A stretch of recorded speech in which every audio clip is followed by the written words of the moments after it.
એ fighter ઉડાવતા હતા અને એમનું ફાઇટર કોકે તોડી પાડ્યું અને એમણે ઇજેક્ટ કરવું પડ્યું અભિનંદનની જેમ. અને જ્યારે એ લેન્ડ થયા ત્યારે દુશ્મનોના પ્રદેશમાં લેન્ડ થયા, તો તાત્કાલિક એમને બંદી બનાવવામાં આવ્યા. And he was then prisoner of war. તો એને બંદી બનાવવામાં આવ્યા, યુદ્ધ કેદી. અને ત્યારે તો બહુ અમાનવીય વર્તન થતું. ત્યારે કોઈ એવા નિયમો નહોતા કે ભાઈ માનવીય વ્યવહાર કરવો કે એવું કશું નહીં. અમાનવીય વ્યવહાર થતો ત્યારે. અને સામાન્ય રીતે ત્યારે એવું હતું કે બીજે દિવસે એક્ઝિક્યુટ કરી નાખે, બીજે દિવસે મારી નાખે, મૃત્યુદંડ આપી દે. એટલે એમને એક કાળી કોઠરીમાં નાખી દેવામાં આવ્યા અને બીજે દિવસે સવારે એમનું એક્ઝિક્યુશન પ્લાન કરવામાં આવ્યું. બીજે દિવસે સવારે એમનું મૃત્યુ નક્કી હતું. અને આ એમણે જે વાત લખી છે કે મારા હાથ ધ્રુજતા હતા અને મને ખબર નથી પડતી કે મારે શું કરવું. મારી જે ઓરડીની બહાર એક જેલર સતત આવજા કરતો હતો અને મને એમ થયું કે હવે કાલે તો મરવું જ છે, તો છેલ્લી સિગરેટ પી લઈએ. તો મેં મારા ખિસ્સા ફંફોસ્યા કે કદાચ ક્યાંય એકાદી સિગરેટ પડી હોય તો એક સિગરેટ જડી. મારા હાથ ધ્રુજતા હતા એટલે માંડ એ સિગરેટ મારા હોઠ સુધી આવી. પણ પછી મેં જોયું મારી પાસે લાઇટર કે માચિસ તો હતું નહીં, કારણ કે એ બધું લઈ લીધું. સામે જે જેલર ફરતો હતો મેં એની સામે જોયું તો એને મારી સામે નજર ન મિલાવી. અને એમણે એવું લખ્યું છે કારણ કે લોકો પદાર્થ કે ડેડ બોડી સાથે નજર નથી મિલાવતા. તો એ જેલર માટે હું એક પદાર્થ હતો કે ડેડ બોડી, તો મારી સામે શું કામ જોવે, શું કામ નજર મિલાવે.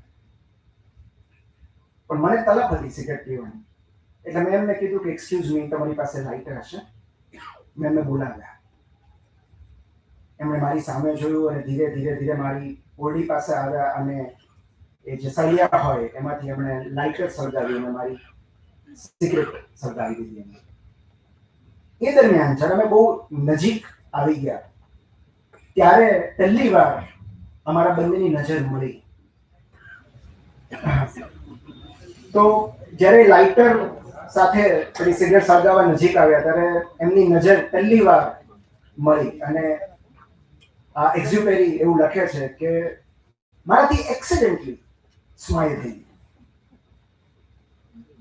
કારણ કે જ્યારે બે વ્યક્તિ બહુ નજીક આવે છે ત્યારે સ્માઇલ ન કરવું અઘરું હોય છે.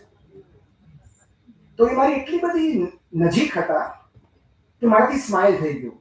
અને આ તો જેલર કક્ષાના માણસ કેટલા બધા નિર્દય હોય. એ તો દુશ્મનને તો મારી નાખતા પણ ન ખચકાટ અનુભવે. તો મારું સ્માઇલ જોઈને રિફ્લેક્સલી એમના ચહેરા પર સ્માઇલ આપ્યું. અને ત્યારે પહેલી વાર મને સામે ઉભેલા જેલરના માણસના દર્શન થયા. મને એવું લાગ્યું કે અમારો દુશ્મન નથી, he is also human being. અને અમારા બંને વચ્ચે કંઈક સ્પાર્ક થયો, કંઈક ચમત્કાર થયો. અને પછી એમણે મને પૂછ્યું કે સંતાનો છે? અને એટલે મેં તરત મારું ખિસ્સું ફંફોસ્યું, મારું વોલેટ કાઢીને મેં મારા જે બે સંતાનો હતા, એક દીકરો અને એક દીકરીનો ફોટો બતાવ્યો કે હા જો આ મારું ફેમિલી છે, અમારા બાળકો છે. પછી જેલરે પણ પોતાના ફેમિલીનો ફોટો બતાવ્યો અને કહ્યું કે આ મારા બાળકો છે. અને એમના માટે એમણે શું શું પ્લાન્સ કર્યા હતા એ કીધું કે હું એવું ઈચ્છું છું કે આવું કરે આગળ જઈને, ફ્યુચર પ્લાન્સ કીધા. અને આ રડવા લાગ્યો કારણ કે એણે કહ્યું કે કાલ સવારે હું તો મરી જવાનો છું. તો મને અફસોસ છે કે હું મારા ફેમિલીને ફરી ક્યારેય મળી નહીં શકું, મારા બાળકોને મોટા થતા નહીં જોઈ શકું. હું ધ્રુસકે રડવા માંડ્યો. અને મને રડતો જોઈને જેલરની આંખોમાં પણ આંસુ આવ્યા. અને પછી થોડી ક્ષણો પછી કશું જ કહ્યા વગર એણે મારી ઓરડીનું તાળું ખોલ્યું, મને ચૂપચાપ ઇશારો કરીને બહાર બોલાવ્યો, મને પોતાની જીપમાં બેસાડી જેલની બહાર નગરને છેડે સુધી મૂકી ગયા અને મને કહ્યું શાંતિથી નીકળી જા.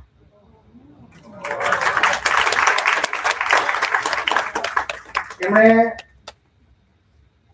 છેલ્લે લાઈન એવું લખ્યું છે કે એક સ્મિતને કારણે મારો જીવ બચી ગયો. અને આ જે ઘટના છે એનું ટાઇટલ પણ ધ સ્માઇલ છે. પણ આવું કેમ થાય છે કે કોઈકના ચહેરા પર તમે સ્માઇલ જો તો તમારા ચહેરા પર પણ સ્માઇલ કેમ આવી જાય છે? કોઈને રડતા જુઓ તો તમને કેમ રડવું આવી જાય છે? કારણ કે આપણને દરેક લાગણીનો ચેપ લાગે છે. તમારી આજુબાજુ ઉદાસ લોકો હશે તો તમને એની ઉદાસીનો ચેપ લાગશે. તમારી આજુબાજુ એનર્જેટિક લોકો હશે, રાજી ખુશ લોકો હશે, સંતોષી લોકો હશે, તો તમને એમનો ચેપ લાગશે.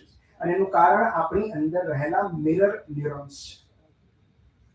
આપણા દરેકના બ્રેઇનમાં મિરર ન્યુરોન્સ રહેલા હોય છે, જેનું કામ સામેવાળાની લાગણીઓ રીજનરેટ કરવાનું છે.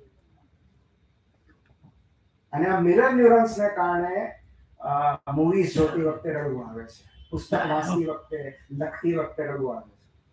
કે સામેવાળી વ્યક્તિ જે લાગણી અનુભવે છે એ ક્યાંક આપણે પણ અનુભવીએ છીએ. અને આ મિરર ન્યુરોન્સ એમ્પથી ક્રિએટ કરે છે. અને એટલે આ જે સ્માઇલ છે, તમે કોઈ તમારી સામે સ્માઇલ કરે, it is very tough not to smile back. You know, it was a quote છે કે smile is a curve that sets everything straight. આપણા ઘણા બધા કામો સરળતાથી પાર પડી જાય જો આપણે સ્માઇલ કરતા શીખી જઈએ. પણ આપણે રોબ જમાવવો હોય, આપણે હુકમ કરવો. કારણ કે smile is a welcoming gesture. Smile is an invitation. કે મેં તમને જોયા અને તમારો ચહેરો જોઈને મને મજા આવે. અને એટલે જ કોલેજમાં જ્યારે આપણને ગમતું પ્રિય પાત્ર સ્માઇલ કરતું, ત્યારે ક્યાં ક્યાં સુધીની કલ્પનાઓ કરેલી. કેટલા બધા તો છોકરાના નામ વિચારી રાખે, ખાલી સ્માઇલ જ કર્યું હોય. પણ આપણે લગ્નની તારીખ વિચારી લઈએ, લગ્નનું વર્ષ વિચારી લઈએ, બાળકોના કેટલા હશે, એના નામ શું હશે, ત્યાં સુધી વિચારી લઈએ. પેલું ધૂમમાં છે. તો આપણું વેડિંગ આલ્બમ જનરેટ થવા માંડે. So smile is a sign of safety and friendliness. અને એટલે જ કેટલા બધા લોકો એવી ફરિયાદ કરતા હોય છે કે સામે મળે તો સ્માઇલ નથી કરતા. તો કોઈ પણ વાતાવરણ ડિફ્યુઝ કરવું હોય ને તો smile is the best way. અને આમ તો આ મારો પર્સનલ અનુભવ છે કે રસ્તા પર ક્યાંક ટક્કર લાગી જાય ને, હવે પછી એમાં વાંક કોનો છે લગભગ લોકો નથી જોતા. તો ત્યારે પેલો એની ગાડીમાંથી નીચે ઉતરે ને પેલા સ્માઇલ કરી દે. એટલે મોટા ભાગે ત્યાં જ વાતાવરણ ડિફ્યુઝ થઈ જાય. અને એ મારો અનુભવ છે કે તમે સ્માઇલ કરે તો યુઝ્યુઅલી મેટર બસ ધ્યાન રાખીને ચલાવો ને ત્યાં પતી જાય, બહુ આગળ એસ્કેલેટ ન થાય. પણ આવું મેં કીધું ને તો મારો એક મિત્ર મને કે મેં તો સ્માઇલ કરીને એટલે માર ખાધો. કે એ મને મારતો જાય કેતો છે, એક તો ગાડી ભટકાડે છે, દાંત કાઢે.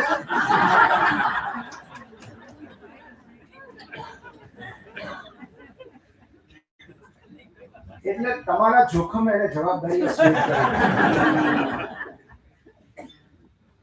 પણ ઓવરઓલ મારે જો 3 સૌથી અગત્યની લાગણીઓ કહેવી હોય તો 3 most important feelings that rule the life. ઓર એવું છે કે જો એ 3 લાગણીઓ આપણે સક્રિય રીતે ઉત્પન્ન કરી શકીએ તો આપણું જીવન અદ્ભુત બની જાય. અને એમાં પહેલી જે લાગણી છે ઇઝ ફીલિંગ ઓફ કન્ટેન્ટમેન્ટ, સંતોષની લાગણી. મારો એક મિત્ર છે, હું એનું નામ એટલા માટે નહીં લઉં કારણ કે મને અત્યારે યાદ આવી આ ઘટના, મેં એની પરમિશન નથી લીધી.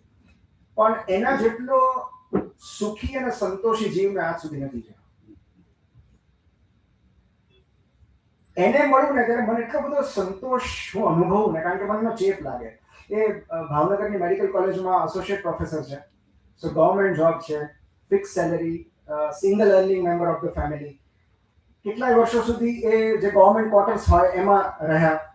પછી એવું બન્યું કે એની દીકરીને સ્કૂલ થોડી આઘી પડતી હતી, તો જ્યાં સ્કૂલથી નજીક હોય એવી કોઈ જગ્યાએ, જ્યાં થોડી શહેરથી દૂર હતી એવી કોઈ જગ્યાએ એણે પ્લોટ લીધો. અને એ પ્લોટ પણ થોડો મોંઘો હતો, એટલે એને થોડું ક્યાંકથી મેનેજ કરીને રૂપિયા આપવા પડ્યા. અને ખાલી તો શબ્દ ન વપરાય, પણ 150 વારનો પ્લોટ. ઓકે. અને એમાં એણે બહુ સરસ 2-3 રૂમ વાળું મકાન બનાવ્યું. એક રૂમ ગેસ્ટ માટે બનાવ્યો, એક રૂમ પોતાના હસબન્ડ વાઈફ માટે, અને એક રૂમ સંતાનો માટે. બહાર એક નાનું ફળિયું અને એક હિંચકો. પછી ત્યાં રહેવા ચાલ્યા ગયા. અને જ્યાં રહેવા ગયા ત્યારે ત્યાં લગભગ કોઈ રહેતું નહોતું. પછી બન્યું કે ભાવનગરની કોર્ટ ત્યાં આગળ શિફ્ટ થઈ, તો અચાનક જમીનના ભાવ વધી ગયા, કારણ કે કોર્ટ બનવા લાગી એટલે ત્યાં કોમર્શિયલ કોમ્પ્લેક્સ, ત્યાં વકીલોની દુકાન આવવા લાગી. અને એટલું જ નહીં, કારણ કે વકીલોને અહીંયા શહેરથી ત્યાં જવું દૂર પડે, તો સામે જ કોર્ટ હતી, તો માટે ત્યાં લોકો ઘર શોધવા લાગ્યા અને ટપોટપ જમીન વેચાવા લાગી. પછી એવું થયું કે હવે પ્લોટ ખાલી જ નથી ત્યાં. તો એ મને કહેતો હતો કે રોજના 5 વકીલના ફોન આવે છે કે તમે અમે આ તમારું બાંધેલું મકાન ખરીદવા તૈયાર છીએ, અને જે કિંમતમાં એને મકાન ટોટલ ખર્ચ થયેલો એના કરતા 3 ગણી કિંમત એક વકીલ એને આપવા તૈયાર છે. પણ એને બહુ સરસ વાત કીધી કે હું અહીંયા એટલા આવ્યો હતો કે મારી દીકરીને સ્કૂલ નજીક પડે, કે મારે વેચવું નથી, એ ગમે એટલો ભાવ કે મારી શાંતિ અને સગવડ નહીં ખરીદી શકે.